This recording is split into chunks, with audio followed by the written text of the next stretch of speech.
Hey everyone, it's Will, GamerDad, with another video for you. So at last, here we are, challenging Leviathan. You get a free 5-star, Dad. Yes I do. Anyways, I'd like to just go over a couple of things. In terms of team gear, I am using all Tier 2 or Tier 3 level 60 weapons and armor. The exceptions are that I do have some other lands weapons in terms of the katana for Azami. And I also have the Cruel Angel's staff for Mario. That 1000 HP increase will really help with mitigating any sort of chances of death for her. And of course, I do have the other lands fists for both Serene as well as the real knuckles for Lokido. So the boss does have 4 moves and it's a set rotation. So for those who don't know, move 1 is going to do a laser that does a magical AoE. Turn 2 will then be a physical AoE. Turn 3 it'll use a mini laser that wakes anyone up who's asleep from turn 2, as well as does about 30% HP off your current levels, so it won't kill you for sure. Then turn 4, it boosts intelligence in order to slaughter you again for the turn 1 rotation. So you can see that that AoE physical was the one that puts people to sleep. So in order to counter this, you will have to really manage your Valor chance, as well as know when to use your another force, your AF. So you can see this team is all earth based. Leviathan is a water type and weak to earth and resists water obviously. So you will need 1 power debuffer, and I use Lokido's VC to handle that. You should have 1 intelligence debuffer, so I have Azami to handle that. As well, you should have 1 or more characters that can cast shields to protect against all those massive water attacks. And so now that Myris has now come out, I was able to add her to my team. So she does have Earth Wall, which increases physical defense and water defense by 50%. Physical defense is only increased by 15, but that's still a bonus. Don't forget, Myris also has another move called Terra Fortress, which does large single target earth damage, plus increases physical defense on all the party members by 20%. So in terms of rotation, for move 1, you should have Mariel cast Aurora Force to defend everyone since she's usually the fastest, and send everyone to the back. In turn 2, make sure Lokido comes back in to reduce the boss's attack for physical. And you can bring in your other characters as well that are earth-based. I don't bring in Zami here because I only use her VC. I actually don't use her to attack as well at all, if you watch this video. And then in turn 3, bring in Azami because her Valor Chant intelligence debuff lasts 1 full turn, so it will actually last until the next turn 1 rotation. Turns 3 and 4 is where you're going to be dealing the most damage. So if you have all your damage dealers, you use their double attacks that are earth based to build your AF bar. If you also need a heal, leave Mario out there to cast Pure Cradle. And then again, in turn 4, rotate everyone out after the boss has boosted its intelligence, so that only 1 person tanks the magic AoE hit. Now most of the mages do have natural high spirit, so that does help mitigate any damage. In the case of my team, during turns 3 and 4, usually if I have Myris out, I will cast Terra Fortress to increase the physical defense, and or Earth Wall to increase magical earth water damage.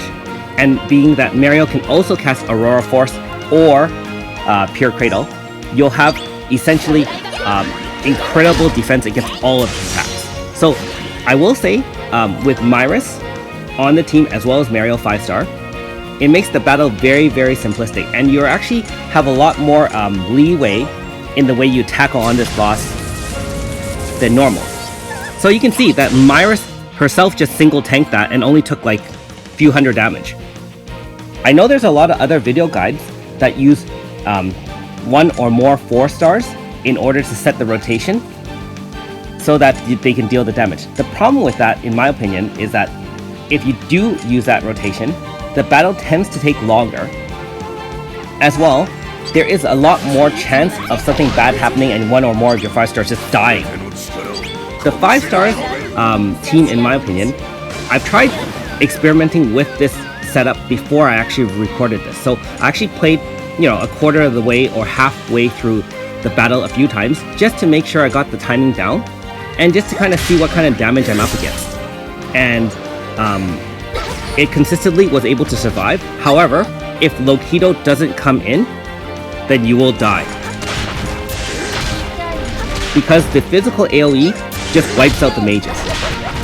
So anyways, you can see I'm squeezing in the AF during the correct turn, which is like, again, between turns 3 and 4, so that you can still only have one person tanking the repeat turn 1 magical AoE.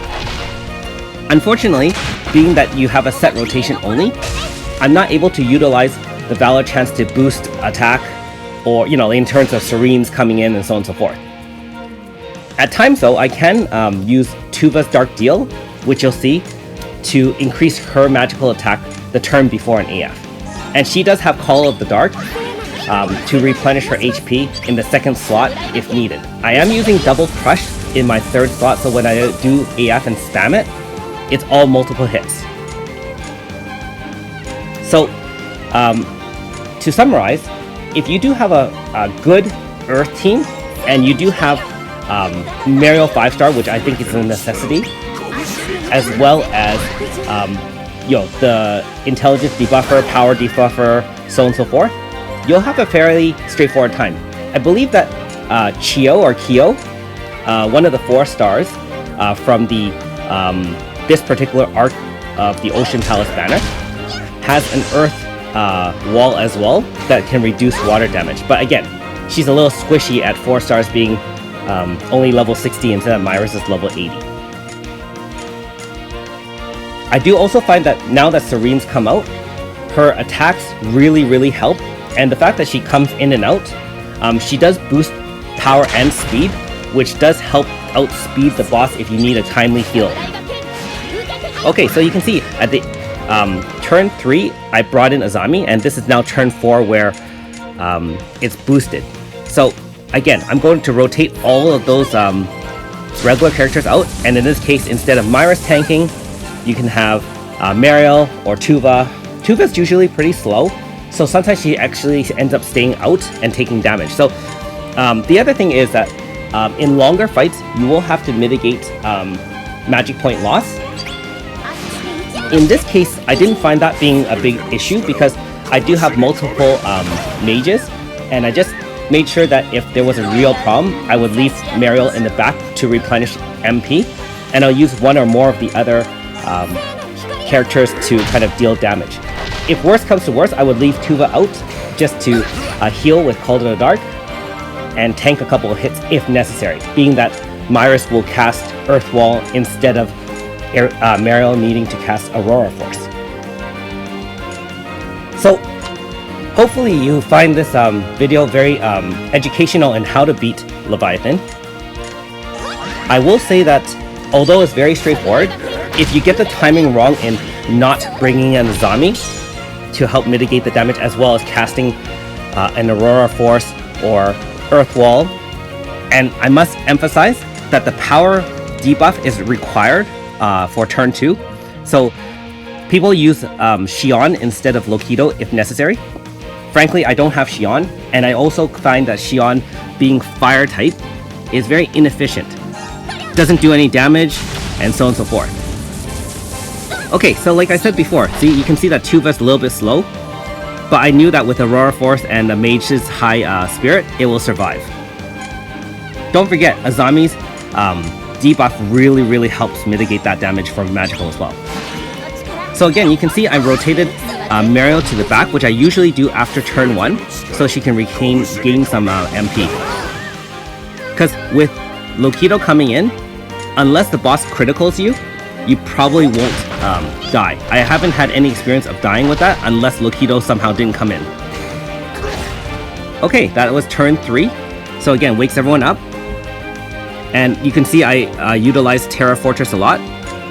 I mean, at this point, my HP levels of my characters are about half. Fully able to survive.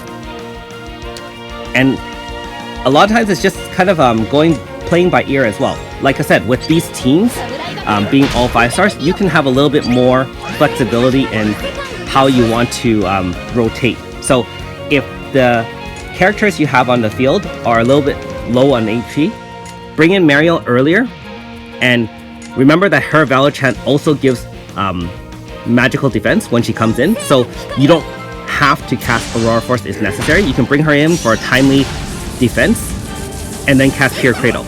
And again, you can see with Azami's debuff, as well as just the fact that I cast Pure Cradle instead of Aurora Force, more than adequate.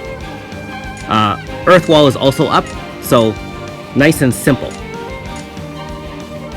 Okay, so we have a full AF bar now. I'm just going to survive the turn 2 physical AoE, and then we're going to set up for using the AF bar. 0 damage. Whoa, Dad, sometimes you just gotta flex. That was awesome.